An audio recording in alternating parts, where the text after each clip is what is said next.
Good morning. It's a few hours since the last video. It was 9:11 a.m., which is interesting. Some of these numbers are also interesting. If you know, you know. What happened on 6/26/1987. 912 is now a multiple of 3 and 4. So I thought today was going to be about the how, but I think because the number 8 is important, we're going to focus more on the number 8. So human is a man and a woman. Left is woman.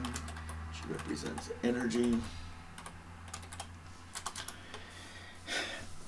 So if you live in the northern hemisphere, the south is where the sunlight is. There is no shadow. This is the feminine.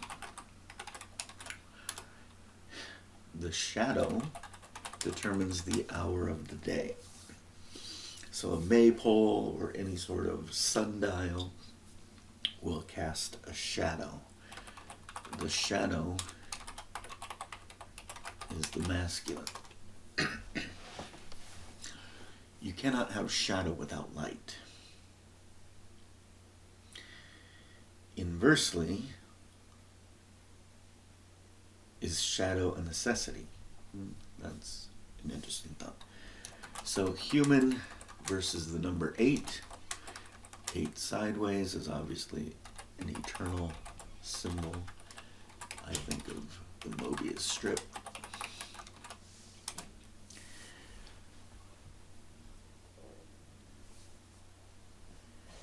And so if you review, the primary thesis was Yeshua was born and died with his family and friends. You know, the age of his Isha is hard to determine, but likely Judas Iscariot. 30 bags of silver being hung, brain falling from a tree, splatting on the temple grounds. Those are all the data that we have in the story, but they just inverted that he was a bad guy. How could the son ever be a bad guy? So the number 8 means division or separation. And 8 on the ark, Noah's ark, were saved. And many believe that that meant 8 persons were saved. So I think we need to go to Google Translate. And let's put in human hombre. I said human. Let's put in 8. Let's put in 7. 8. Octo. 7. Siete. Which is very close to seis. But we're not interested in that language. How about Chinese? So, if this is the symbol for human, the symbol for 8 is the human, the female and the male, separated. And this one seems to be one of them carrying the other one on its back. Like, this one's walking and carrying this one. And so, I don't know if it's going to do tree correctly. It's grabbed part of it. Let's just grab all of this.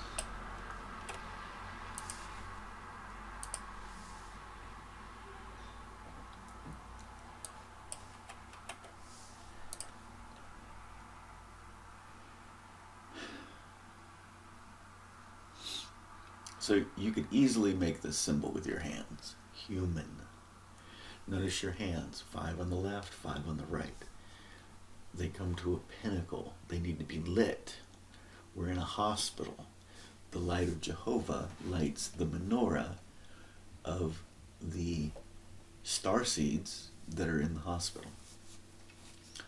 So think about the scenario of MASH, right? This famous TV series in America. It's American Mobile Hospital.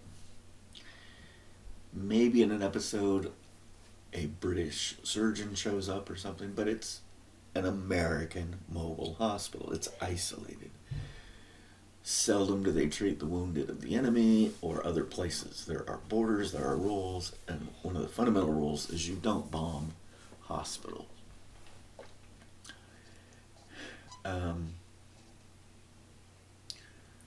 So they're saying the human is tied to this, but that's just the classification. The simplest classification is that right there, the mouth.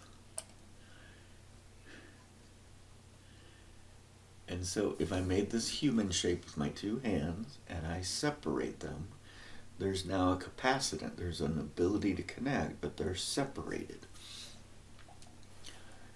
And so the separation is tied to the number 10, because if I could somehow put them back together. So this is the number 7, and they're claiming it's these 2 things. It just looks like someone tumbled and someone's carrying the other person.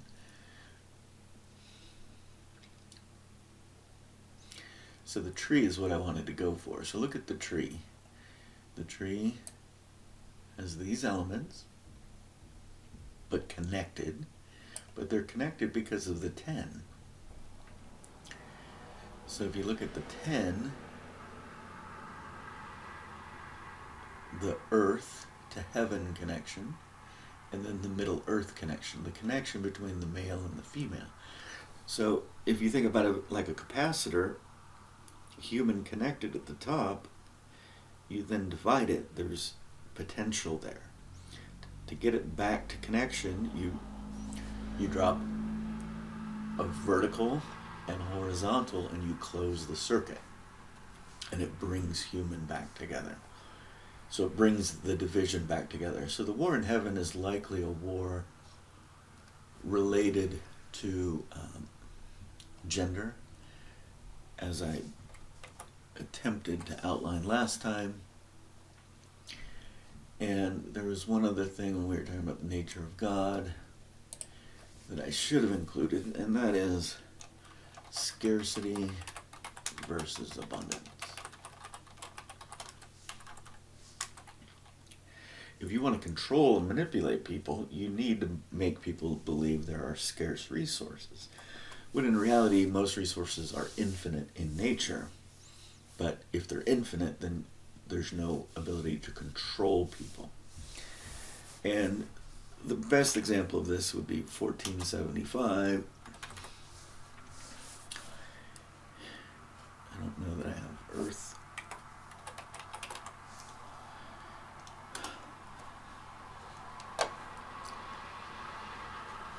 So my primary dissertation expertise is in technology and innovation. So let's look up the Noah ship.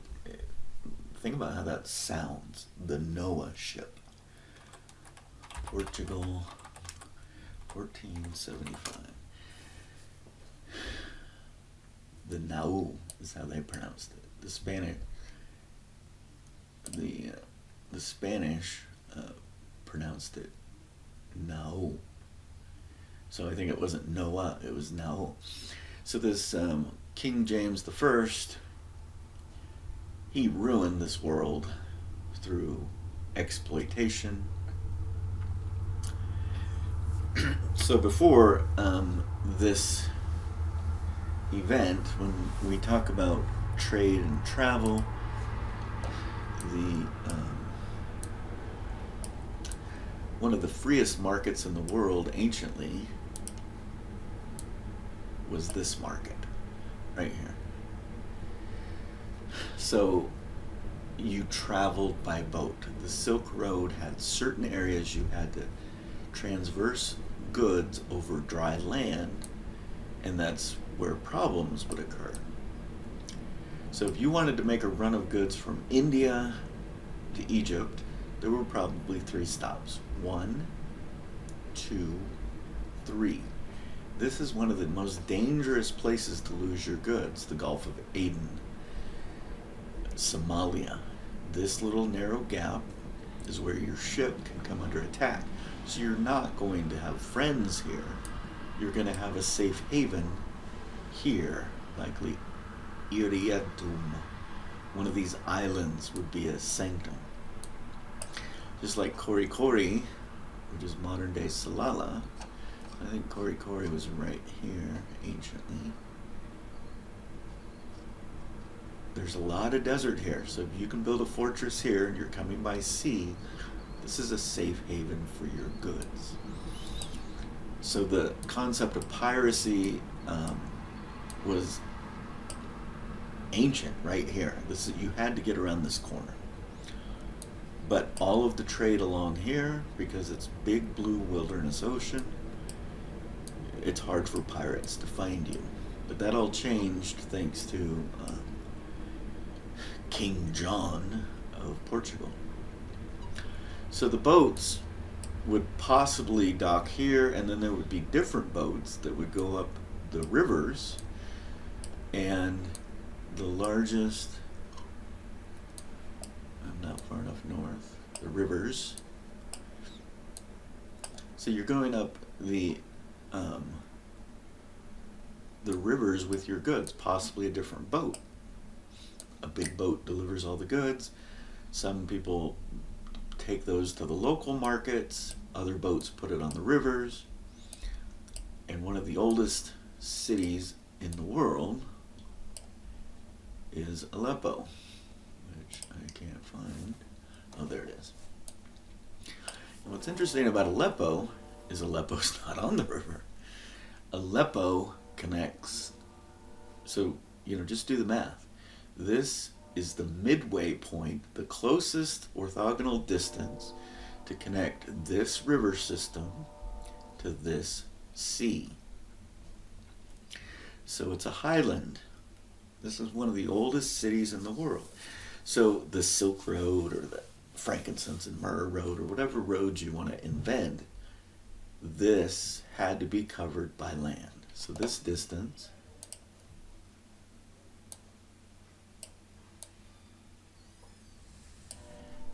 is 120 miles, 60 miles to Aleppo, 60 miles out.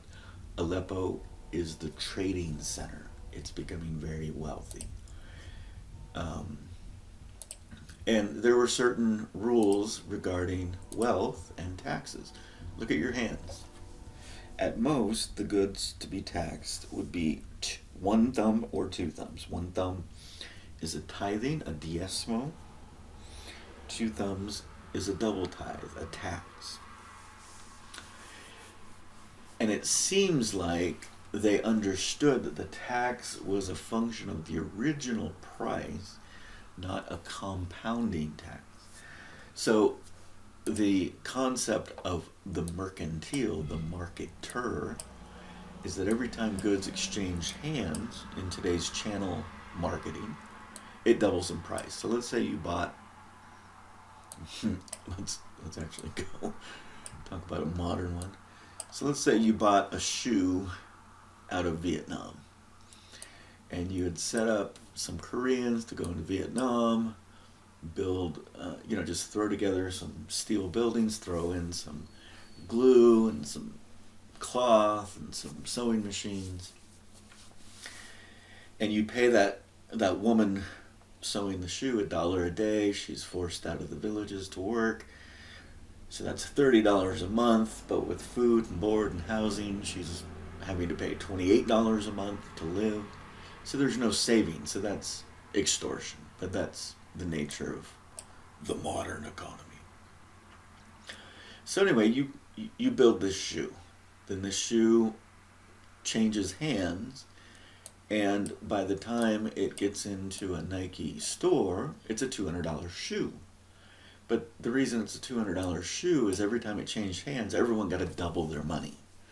So when this guy sold the shoe from, it cost him $1, he sold it for $2, then it got sold for $4, $8, $16, $32, etc. I don't think that's how things happened anciently. I don't think it compounded like that. So I think you would buy $1 worth of spice, and maybe by the time it reached here, it was $2. But think about how many hands that would have had to have gone through. So you would have had one trip, or possibly one trip, port, one trip, port, one trip. So I'm pretty sure Aleppo had a port right here, somewhere along here. And now it's the river system is faults, so I could be reading this data wrong because there's now a modern dam. So Aleppo is one of the oldest places on earth. They speak Aramaic, and the reason I'm bringing this up is Palmyra, Syria, is nearby. So one of the questions I had yesterday is, could you measure the change point? So notice, Palmyra is not as efficient as Aleppo, but it still meets the needs, right? So you collect goods off of the river, but now if you go here to here, you're 3 times the distance. Not quite 3 times, 2.5 times the distance. But the advantage of Palmyra is now you can send goods closer to Damascus. And so there would be an advantage of Palmyra. Palmyra also spoke Syrian. So I will get back to King John. So the Messiah death event would have been a change point in the economics of the region. Rome would have had a downturn, and Palmyra is likely the data point to demonstrate that. The data we have out of Palmyra is 200 plus years after.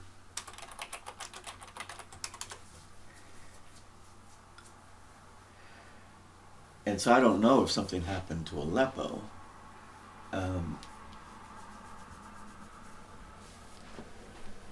It's interesting that, if you point out where Aleppo is on the map,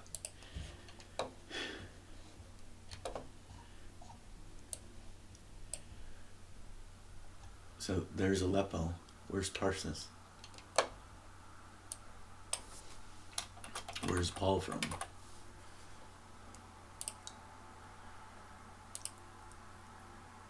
Okay. Yeah. Paul was born a stone's throw away from Aleppo. Was Aleppo ever mentioned? So I believe Palmyra was named Talahab or something, and Aleppo was named Habab. But it's very difficult for me to understand how it's impossible that Paul does not mention the largest trading center for 6,000 years. Up until the modern era, this was one of the largest trading centers. So, to continue the tangent, we're supposed to believe that Genghis Khan traveled across these mountains.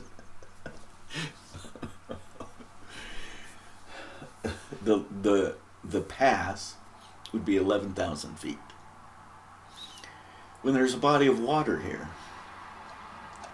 Oh, look, there's a river. Oh, look, the capital of Genghis Khan, or the like, it doesn't matter where it is. Oh, look. So if you have problems, it's going to be right here. So Tehran's the modern day version of it. There was, you obviously have to get it to, so Alumku, is that it? No. So there was a fortress, there was a bunch of battles, and Genghis Khan originally had nice relationships with the Emirates, and but the Emirates got greedy and they wanted to take a bigger tax and exploit the people. So Genghis Khan came down and destroyed the fourth largest city in the world at the time, which I don't think was Tehran. But notice where Tehran is. Tehran is on the Silk Road. Earlier versions of it, you would unload the goods, go up a small stream, unload the goods. You're traveling by boat as much as possible because that's the easiest way to carry that much goods. And then you have to travel by land as necessary. And so, there was a fort here where a local actually became friends with like the grandson of Genghis Khan and helped him conquer the area because he felt like his local people were violating the great rule of grinding the face of the poor, being greedy, just to make a buck, being greedy. So the modern era all begins on this little island, the Iberian Peninsula, Lisbon, this little group. King John decides to go and kill a bunch of people and steal their stuff. He's like, oh, that worked great. Then he sent some of these Niue ships and they set up ports.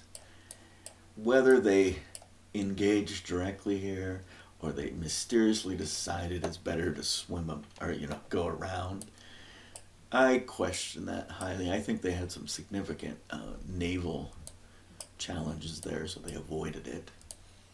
First time around, the Cape of Good Hope, they set up some fortresses, and in the first attempt, they would go into ports, and there weren't a lot of defense systems.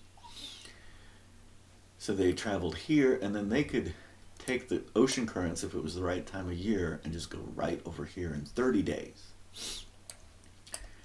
And then they started to trade, and then later came back with lots of cannons and stole the wealth of these people. These people had their own tribes and internal conflicts, and they leveraged that. These people then went to the Venetians and said, can you give us better ships to fight these people?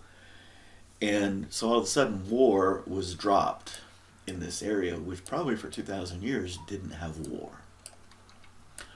So we can thank the Europeans for bringing war to that area. Surprise, surprise. And so, back to the Wikipedia article, you can, this started in 1475. Remember, Columbus is after. With Columbus's return from America, from Cuba or wherever he landed, he mysteriously arrives at the port of Lisbon and he gets mocked. Like, you didn't even know how to make your way home or whatever. Or maybe there was some other meeting going on. So this is colonialization. Let's create scarcity of resources and let's steal from people.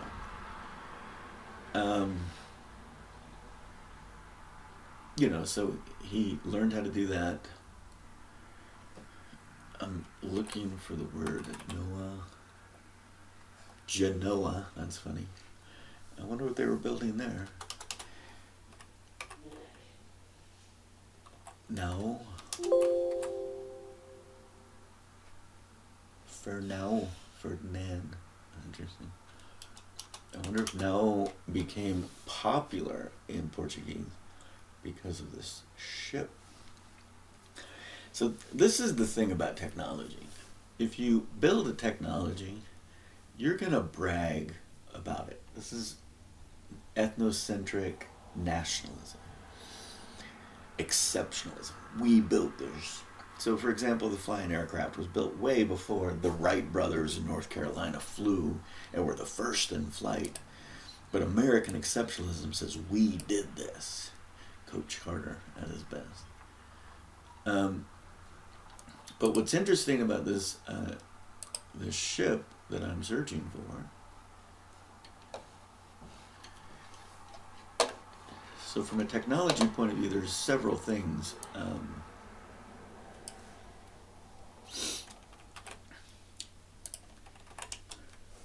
So one of the things is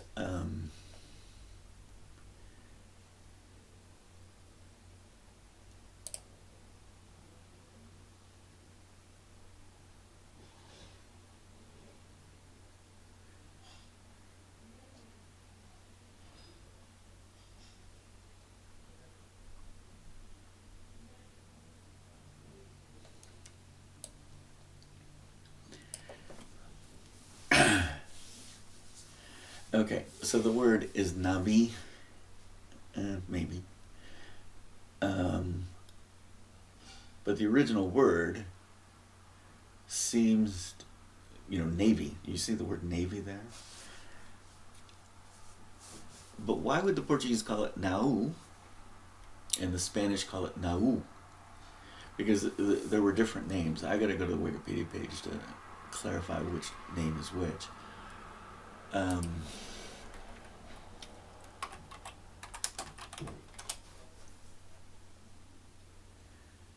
Thank you. I didn't know I wanted Northern Arizona University. Ship vessel. So when you have the Arabs after a while started calling them carracks. So Portuguese nau, Spanish nau. It's a 3-mast ship. 1, 2, 3. You can adjust the sails, Pirates of the Caribbean, everything. Very large wood, timbered wood. And then they're claiming it was evolving from the single-mast cog.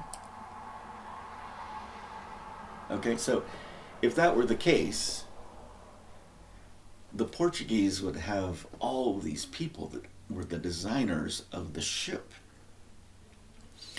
And they would say, this guy built this, and this guy built this, just like the Wright brothers with first in flight. And the second thing is this was clearly an innovation, and an innovation gives you what's called first mover pioneering advantage, especially in war games. So for about 200 years, you're going to dominate. And the end of the domination was supposedly the Great Storm that beat the Spanish Armada storm.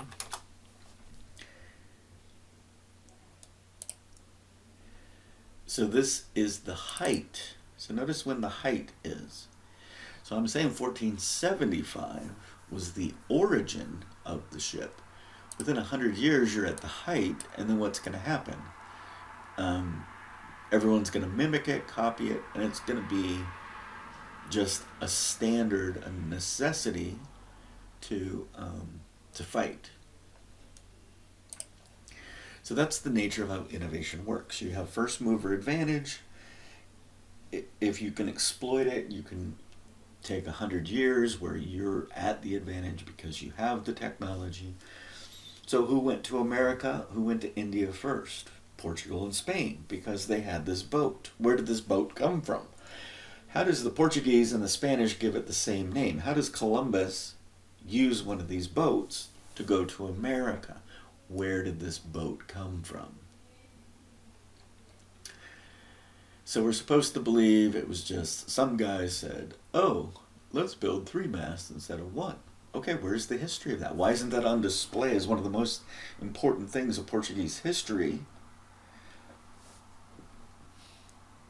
And so we can read that it's a planked boat, which is very important. Large, large. So you can look at this, but the amount of wood in the water is tremendous.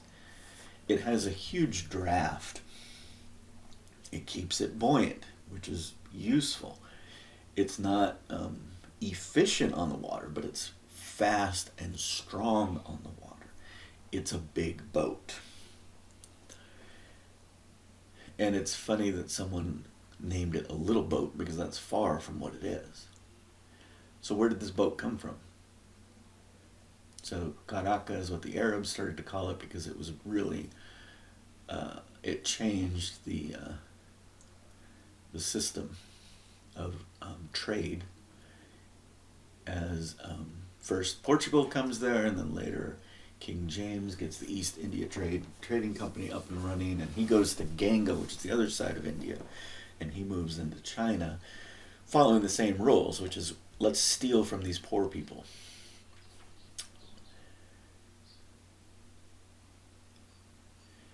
So you can read about this, the exploitation, but my fundamental argument is if this was your boat,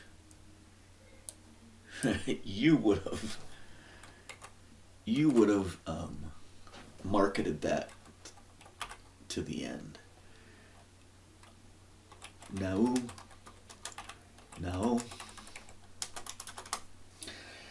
So my hypothesis is, one or two of these wrecked on shore in the Iberian, and they were copied. So there was some sort of model from which the Portuguese and Spanish built these boats. Otherwise, they would have detailed exactly how they arrived at building these boats. So it seems like a technology they didn't have just showed up in their hands, and they were able to copy it. And for 100 years, they dominated the seas, right? So, so there's this 100-year first mover advantage, and then things are going to level off. So now let's talk about the economics specifically after the Messiah death event. So I suggested that Julius Caesar could have been the one killed because Yeshua never presented himself before a king. If we believe the dates and the timelines, he was assassinated 44 BC. If he was actually born 100 BC, there's no way he would be in that range. So let's go to Augustus. Augustus was born 63 BC, plus 14. He lived a long time. He could have lived longer. Who knows? And Tiberius was supposedly the one in the frame of Yeshua. So Tiberius could have been the one there, right? So he died 16 March 37. You could easily manipulate a few years there. So he could have been on scene. Yeshua maybe visited him. But what's interesting is Caligula, the crazy one. I'm pretty sure, or was it Nero? The little boot. So he had a fascination with Pompey. He or Nero. And who followed him? And so you got to look at what he does. So there's some mention of a statue in the temple. He was assassinated by the senators and courtiers. The nephew was Nero. Some of the things he did where he took some knowledge of the agape meal and perverted it, and I don't know if that was Caligula or Nero.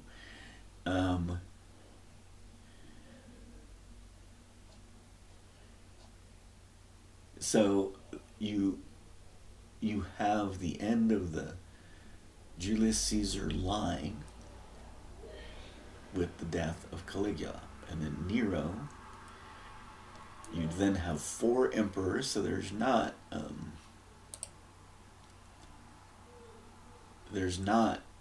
a lot of continuity going on. 69 AD, the Temple of Jerusalem was destroyed in 70 AD, quote unquote. So why would you have a disruption in power that 4 different parties want a shot at the title? And that would be very simple. There was something that significantly altered the ebb and flow of leadership. And, some of the historical and archaeological research is going to put down some dates that are going to probably anchor to truth. But I just stand in the possibility of, Pompeii was definitely fiction. It happened. So now we have an issue here, and so notice what's going on. There's no continuity.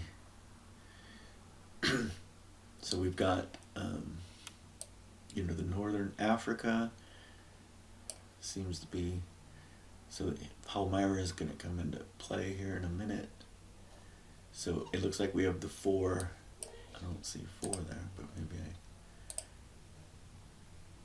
and then, obviously Britannia, there were tin mines up here that they were mining. And they could put it on a ship and put it here and bring it here, but if your goal is to bring it here, you're not going to put it on a ship and travel across Rand. You're going to put it on a ship and travel like that. Joseph of Arimathea may have been one of the richest guys in the world at the time. Some of the Christian stories say when Yeshua was a boy, Joseph of Arimathea had him travel all the way to Britain. And then that aligns with the idea that Glastonbury was where his mother and the thorn tree and all of that was buried. Judas Scepter and Joseph's staff, I think, were the names of those books. My point is, there's not continuity. There's division. Division is a function of chaos. So then, let's look for the Palmyran Empire, Rome.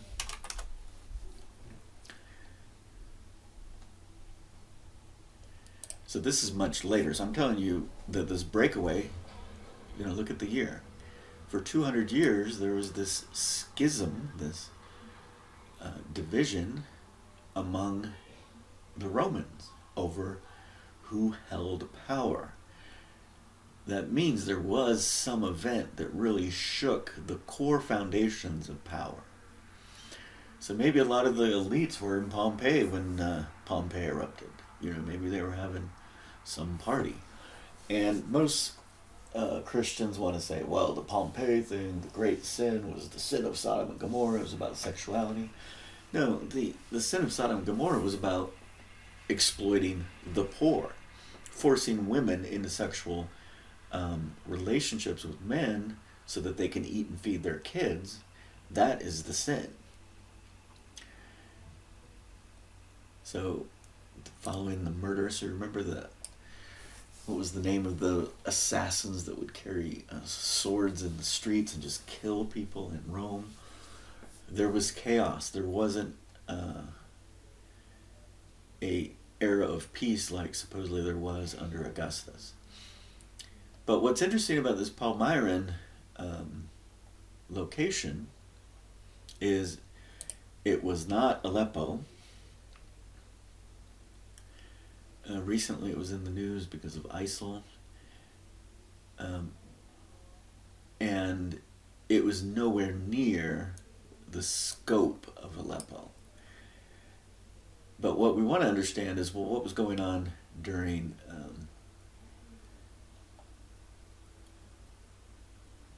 so certainly these would be trade caravans. They had to travel to connect the goods that were on the rivers to the places that needed them. It had become a prosperous place. The king was succeeded, who revolted against Rome, and Rome destroyed the city. Before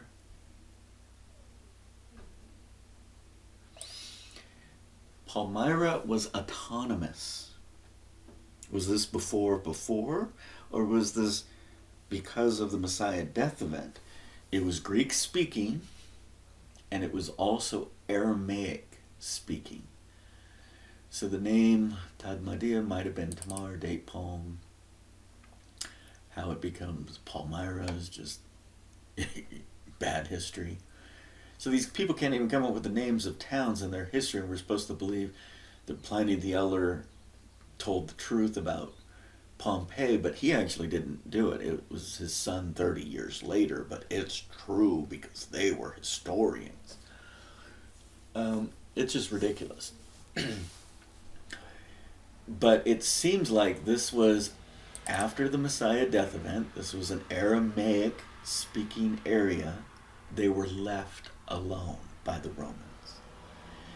And so what would happen is you would have a vacuum, which would lead to a loosely anchored empire 270 years later. So if you recall the former map, you'll notice it was much smaller in scope. And then it took 200 years to kind of expand, to kind of get to these regions, to get all the way down the Egyptian river system to, the third and fourth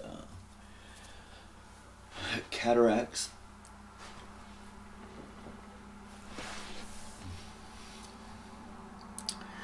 So in 69 AD, we have a fight over the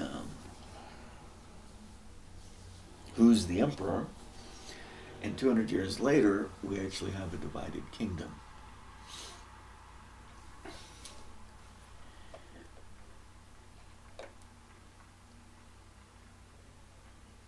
And then shortly thereafter,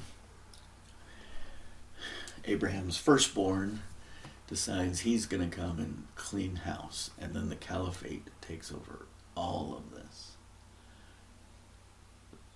And the fall of Rome, we're supposed to believe, was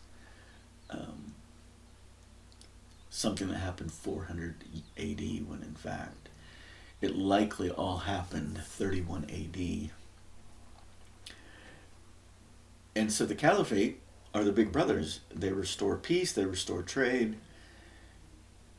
They seem to be, in general, honorable in the trading system, trying to restore some stability to the region, which is called the Dark Ages in Europe because Europe is isolated and has no power, but is an age of enlightenment and renaissance among the caliphate. And then the Emirate do the same thing, and I talked briefly about how some of them got greedy and how Genghis Khan's came from the north and made sure they were not greedy anymore. The Iberian Peninsula was owned by the Moors, the dark skins, until the Battle of Grenada in 1492, when they were finally removed from the Iberian Peninsula. Kind of at the same time that we had the technology of Portugal, which possibly made it possible for them to finally remove the caliphate from the Iberian Peninsula.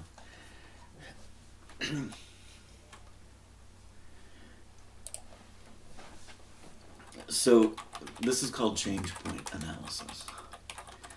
The easiest way to understand change point analysis would be to say, oh, watch the movie Trading Places with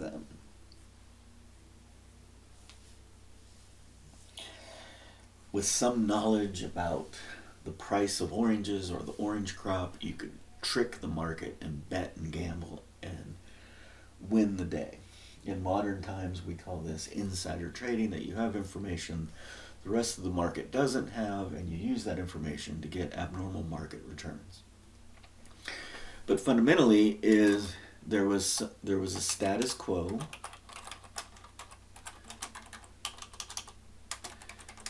There was a change point, and then there was a new status quo. So I'm saying, if we consider the Messiah death event as a change point, what was the status quo before? What was the status quo after? So yesterday I talked a bit about Archimedes' technologies. What got lost, whether intentionally or not, is actually how the temple in Jerusalem operated. So Archimedes developed the water screw, developed pulley systems, developed catapult systems, developed possibly was the one that helped to develop the Pharaoh de Alexandria. We call it a lighthouse or a lookout, but it could have been a lens or simply a brass bowl or some sort of shape, concave shape that could focus light and possibly burn ships, or at least blind people. And if it was a lens, that really changes things. If it was just metal that was redirecting light, that's also interesting, but it was probably a lens. So we talk about a moment being an Archimedean event based on the legend of the king that said, is this pure gold, or did the guy embed some lead with the gold? So the timeline, all of what he learned was 200 years before Yeshua.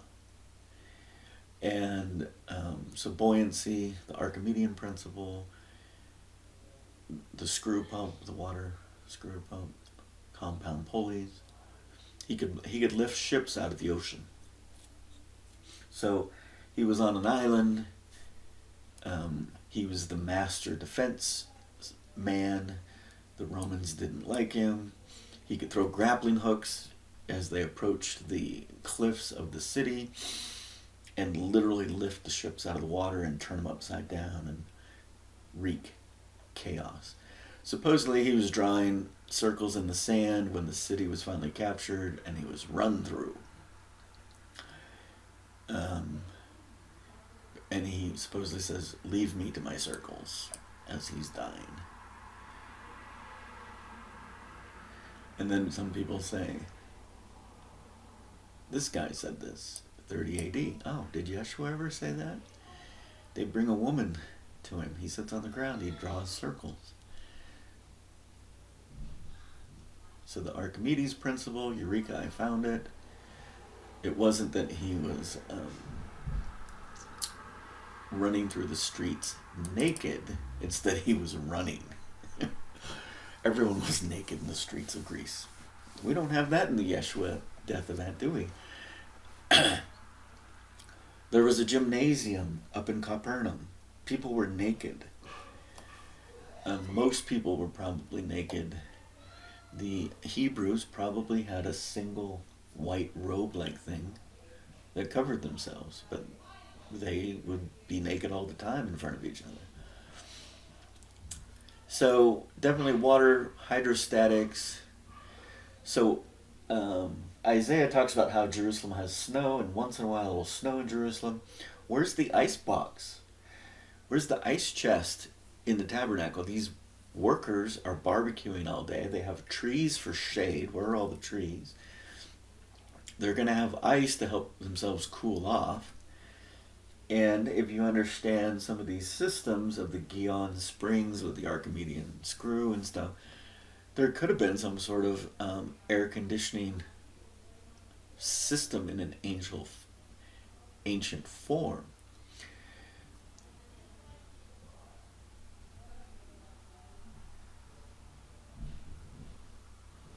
Yeah, what I called the grappling hook, they're calling it Archimedes' claw.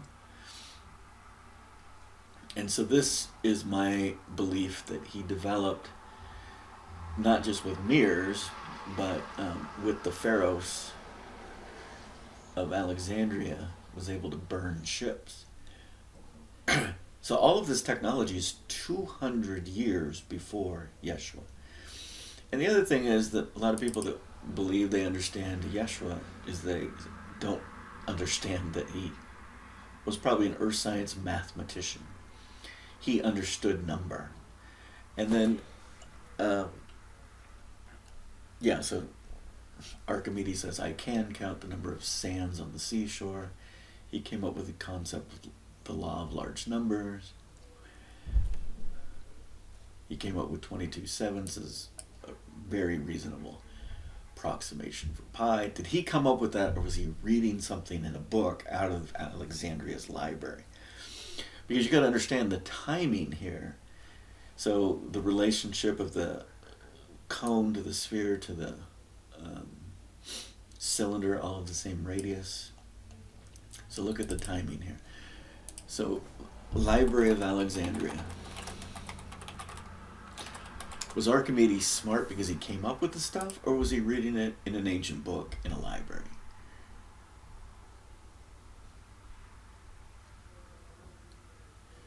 Oh, look. He was reading it in an ancient book in the library.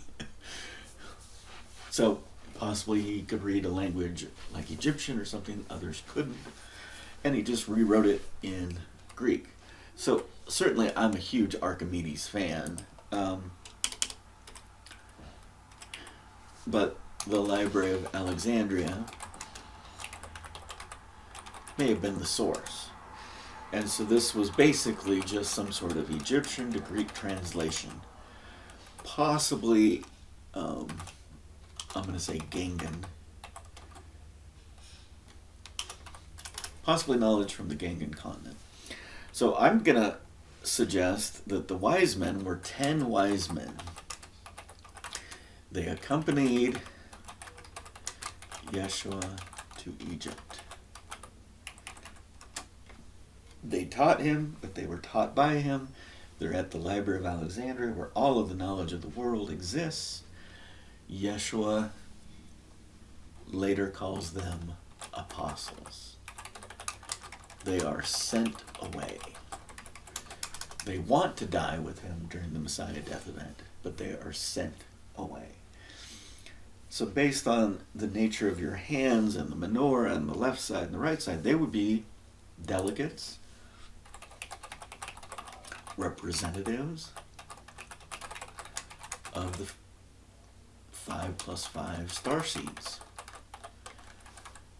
And they would go back to their main lands, countries, and tell the story of Yeshua. So we have this story of Isha in India. We have the story of, Glastonbury. Everyone wants to say Yeshua came and visited them. Maybe he did. Or maybe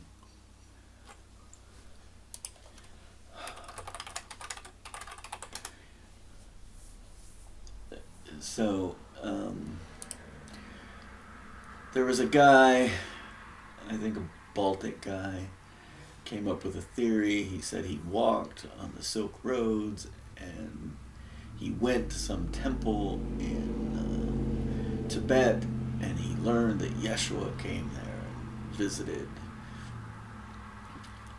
Yeshua in Britain. So Nicholas Nodovich.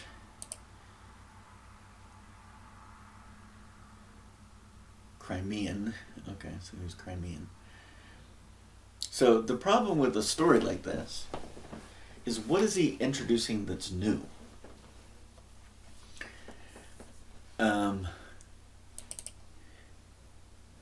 So this man traveled on camels to this area. Did he not know that they traveled by boat for millennia in this area? To get to Tibet, they would have gone up the Ganga River. That's not how he got there. He got there the way the white man would travel, the British man. So, did Yeshua influence the Gangan culture? Absolutely. Was it bidirectional? Very likely. Because very likely he spent his entire life with the 10 wise men. His entire life. Did all of them get on a boat? So one of the wise men were, if we're calling them the 12 apostles, was Peter, the owner of a boat. And we're supposed to say it was a fishing boat, and it was only in the land of Naphtali on the Sea of Galilee. Okay, that's what they want us to frame it as. But Peter was the owner of a boat. Where was Peter from? If I'm saying he's one of the 10 star seeds, his choices, if he's the left hand, would be North America, Geneva. How did I do that? Africa. So when I talk about Egypt, I put Egypt in with the Middle East. It's kind of on the cusp there. South America, or Australia. Or, if he's the other hand, he's from India, the Middle East, the battle for Middle Earth, Mongolia, China, and Little China, Japan. And so if you look at these, India and China merge Indonesia. Indonesia is very close to Australia, so there's border regions. But I just came up with the 10 wise men based on location. Which one is Peter? Peter is given the name of Bar Jonas. Remember, Jonah gets on a ship to preach. He cuts off Malchus's ear. Yeshua heals the ear and says, "You need to go away. Feed my lambs." So Peter likely gets on a ship. Do the 10 stay together, or at some point do they go to their home countries? Do the 10 have a delegation? Do they have hundreds of people with them? Did some of them stay behind as the friends that died with Yeshua? And did the others go away? So the first called was not Peter, according to the stories. It was Andrew, Peter's brother. And I'm going to put that Andrew went to Kiev, Ukraine, Crimea, wherever you want, up that river. So he went up that river. That's a local history of the peoples there. Podil, there's an old church called the House of the Diezmos that's torn down next to St. Matthew, and then up the hill is Lavra with all the other churches. But the belief is Andrew arrived by boat in that area a long, long time ago. One of the St. Sophia's churches. The other one is in Novgorod. So Sophia probably was an important person. Was Andrew married to Sophia? Was Sophia someone that survived the death event? Who knows? All I know is there's legend that Andrew visited this location. So if I were to put that in this frame, where is that? That is between Geneva and Mongolia, this area.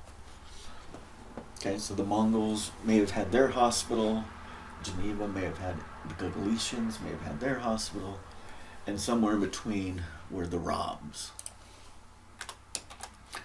The what Russian word Rob means the slave or worker.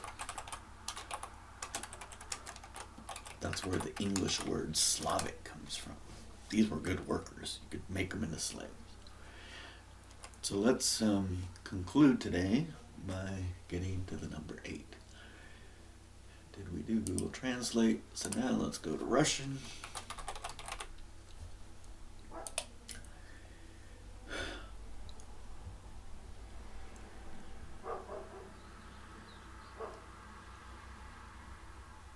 Человек.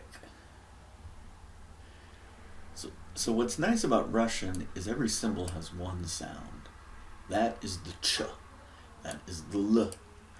But for whatever reason, they have like a gazillion B sounds. Like they love the letter B. This is the S sound. They don't have the letter S. So if I want to finish this up with the Russian, I need to look at 7, 8, and God.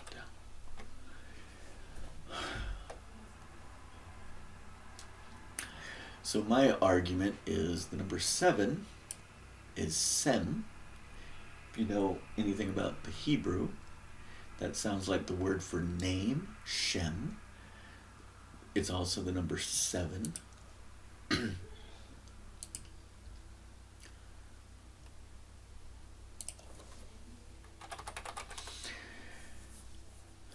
So, when was the child presented at the temple? On the 8th day. So Sheba. So let's look at Bathsheba, which I spelled oath wrong. Bathsheba, which means Jane Doe in modern Hebrew.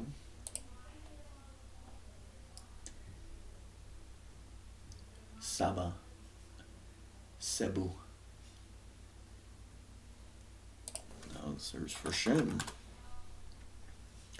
Or Sheba. Sheba's oath as well. Bat Sheba means the daughter of the oath. But which oath?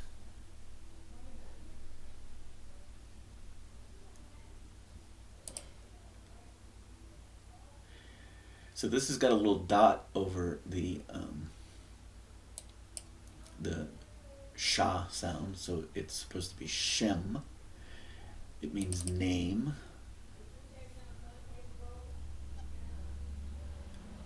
So we got Shem, which means name, and Sem. So that dot is an invention. They're like, we think it's pronounced sh, not s, because they have one letter that represents two sounds. The dot determines whether it's a sh or a s sound. And then they have lots of other TS sounds. Just shows that the language was broken. They were trying to recover it. So the most fundamental sound a mother will make to a child to help her quiet the child would be shh. The child is on the breast of the mother. It makes perfect sense that this is the sh sound. But the modern one, it has to have a little dot there, because it'll confuse it with the s sound without the dot, and I don't see that in here. But then they have the TS sound, which is strange. They have a lot of S sounds. So where's the TS, the S? And my conclusion is, does it matter exactly? No, it's a broken language. The data is broken. So you have to answer 7 to get to 8. Why was 9 afraid? Because 7, 8, 9. Or why was 6 afraid? Because 7, 8, 9. 7 is the oath of the earth. 8 is the oath of the heaven. I would say this is the not angry God, and this would be the angry God. And so with angry God, I could put justice, righteousness, and this would be love and mercy. So back to the Russian. One of the words for God is Bog. Another word for it is Boga. So if I were to put the God oath, there's Boga. Now, if I were to reverse this, and I were to put Boga and Sem, it just translates it as God 7. But I see Bosem. So this is the only language with the numbering systems that have 7 and 8 so similar in sound.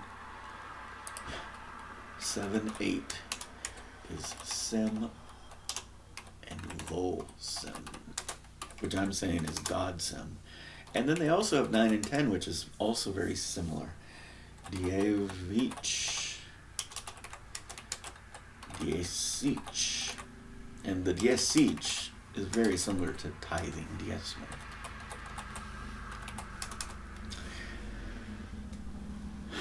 It's the only language that has such similarities between specifically those two pairs of numbers. How old was Yeshua when he was presented at the temple? He was 8 days old. How long does a woman have to remain isolated until she's pure? If it's a boy, 5 times 8 or 40 days, and if a girl, 10 times 8 or 80 days. How old was Yeshua when he died? 40 years old. 5 times 8. So today, oh, I put this in the wrong file. So we started today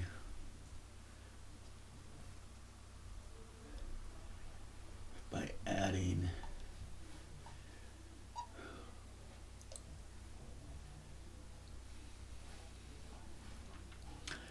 this. This was today. Let's put it here.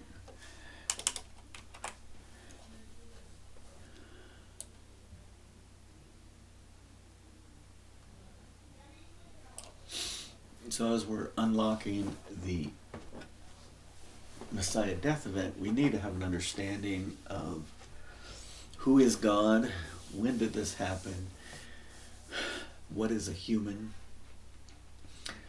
and the God oath. We need to start to uncouple the change point event of the Messiah death event, how it affected both Rome and the Hebrews. When you determine who your God is that you worship, is it a God of abundance or a God of scarcity? What technologies were available in the temple? The importance of the numbers 7 and 8. The interplay between the angry God and the not angry God.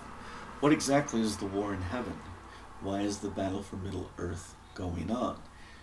In order to understand the Messiah death event, you have to understand, to some degree, the nature of these things. And then you ask yourself, which God do I want to worship? Do you want to worship the angry God that demands that you do exactly what he says? Or do you want to worship the not angry God? It's all good. We'll figure it out. But somehow there has to be some payment for justice.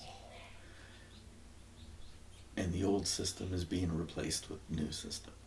So if a young God is the not angry God, the old God has more experience and maybe doesn't want to retire, doesn't want to be put out to pasture as an all-father, doesn't want to give up the throne. And that would make sense. And so when we talk about the nature of God, we need to understand that if there's a war in heaven and you don't understand the details of the war in heaven, how are you going to understand the battle for Middle Earth? And the fundamental idea would be, if there is a war, misinformation is the nature of societies. Whether it's nationalism, exceptionalism, or the opponent would call it hegemonic activities, it's all about lenses or perspectives. If you're saying the reason I want to go and kill Assad in Syria is so I can run a gas line, you're not going to tell people that's the real reason. You're going to say Assad is a bad guy, must die. And until you can just wash away and just laugh at all the stupid that's in this world, you're not going to be able to move forward into a place of peace. And so what do they want from you? Part of the control system is they want your cortisol levels constantly heightened. And said in a different way, they want you to live in fear. So if that's what the cabal wants, the control system, let's call them they. So if that's what they want, guess what you should do? Do the opposite. If they want to control you, you put yourself in a position where you're not controllable. If they want you to pursue money, don't pursue money. And then it'll get clearer thereafter, specifically to what you need to do. But the fundamental thing is, they currently are saying, oh, look at all this alien data. So the cabal doesn't want to lose control. They know there's going to be some big alien event, and they want to be the first movers, because the first movers have an advantage.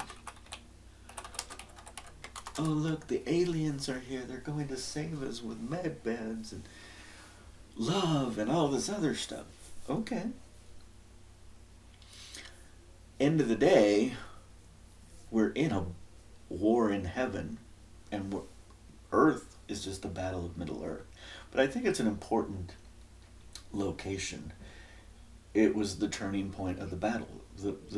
The game is over. You think the score is like 7-3, but right now the score is 99-7 in the opposite direction. So whether those 7 represent the Palladians or a few of the Palladians or the angry god and his cohort, who knows? So if you read Daniel, it talks about a council that 10 showed up and 3 left.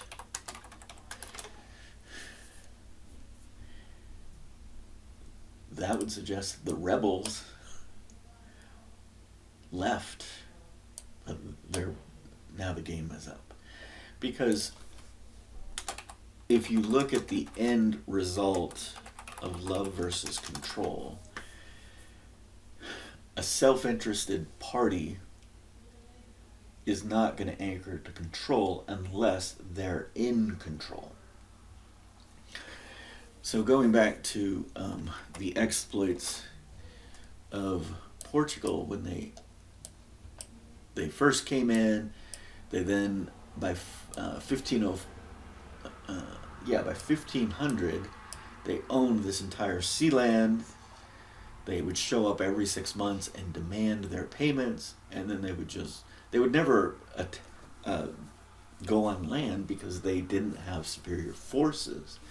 They would just bombard the coastal cities to oblivion until they got what they wanted. And they would bombard every ship. They were basically pirates. Before the East India Trading Company came and owned this side of the Gangan subcontinent. But what would happen is if you were a small farmer, let's say you were a small farmer near one of these ports, and you had groves of fruit or date palms. Normally, you would get paid, and you would pay the local municipality. The local municipality would get the goods to the port, and then the Portuguese would take the goods. But the Portuguese were demanding more and more and more, so the port would demand more and more and more, so the local society would demand more and more and more. So it's not sustainable to break the backs of the poor, because the wealth is coming from the poor. So what would the poor do? They had no advantage because they made no money, so they would burn their date palm and orange trees and just go to a city and be poor. I can go to the city and be poor, I can work the entire year and be poor. Right? And all of this is because St. John discovered a ship and went and became a pirate of the Indian Ocean. And so if you look at the conclusion, we have to live in fear. We have to think we have to have a mortgage, a job, blah, blah, blah, keep up with the Joneses, because the moment we walk away from that control system, there'll be a gnashing of teeth and everyone in power will just melt away. And so certainly I grew up with Republican worldviews, but now there's a form of socialism in there. Republicanism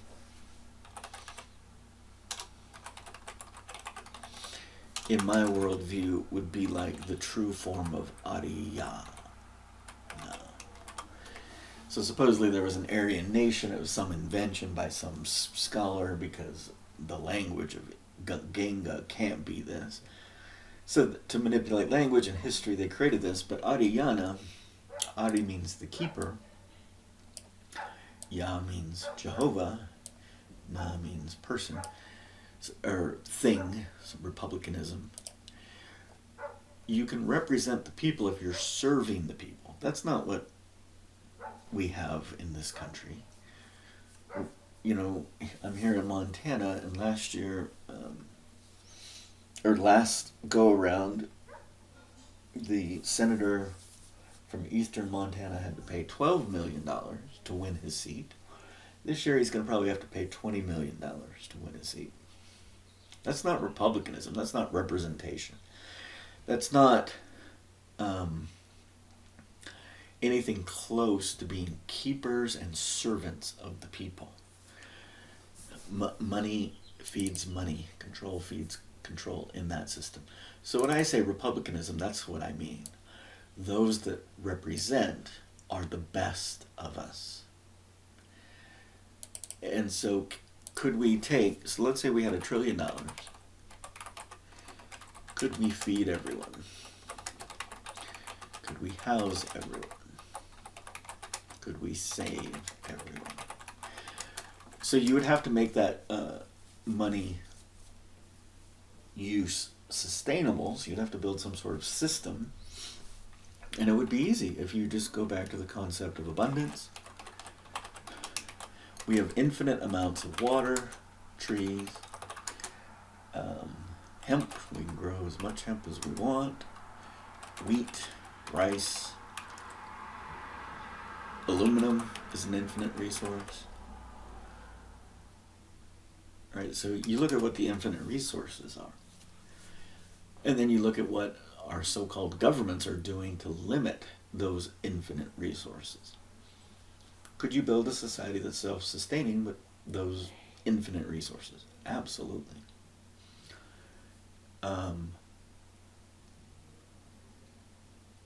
But of course, the current cabal would not want that.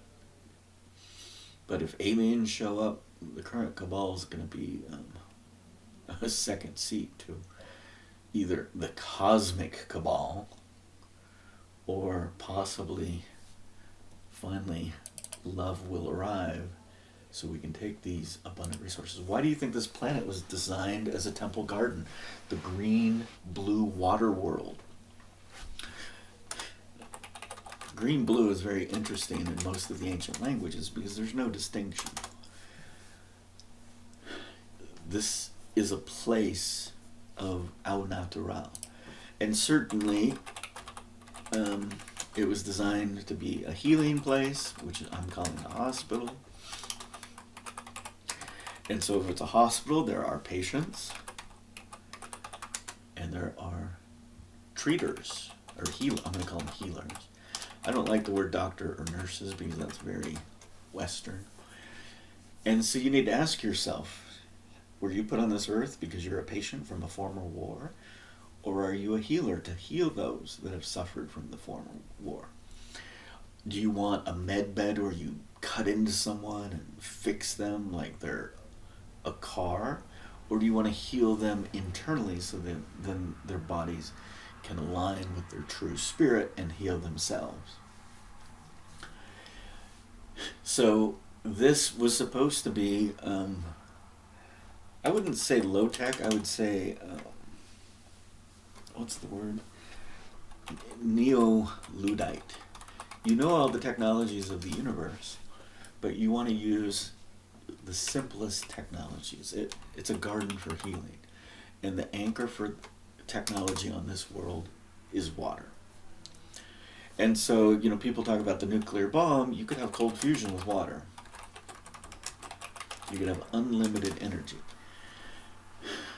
Electromagnetism is certainly an important form, but it's not water-based unless you get down to electrons in the molecules, etc. So we would have an infinite amount of energy if we had cold fusion working. Cold fusion, based on our current technologies, would have to tie into electromagnetic circuit boards. Electromagnetic circuit boards primarily are made of silicon, which is sand, infinite resource. For some of the circuits, gold is needed. For some of the high-end systems. But if we consider this in a Neo-Luddite form, you could reassess how much gold is needed. The ancients would put the gold inside of their temples to say, we do not value gold. We'll give it back to God. It has no value to us. What we do value is our children, the food we eat, the grains we eat. So we will offer those on the altars to you. We don't put gold on the altar for the gods. We put what we value, which is grain or cow. And that's in Israel, in the ancient Jerusalem temple, and that was in the Incan temple in America. Gold has no value, which tells you that the angry God wants to use gold to control, gold is a scarce resource on this planet.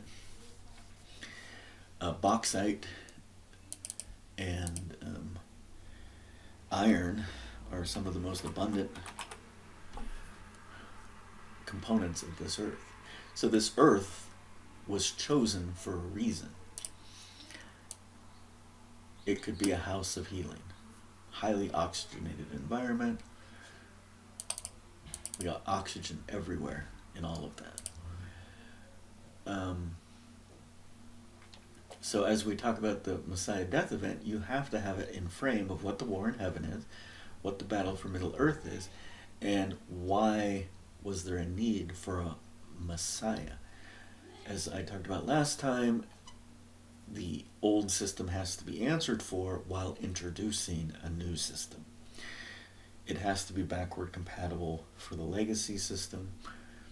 And so part of that death event is there, but because a woman suffers so much, that's going to shift this division between man and woman in the bigger war in heaven. May God bless and keep you. Shalom.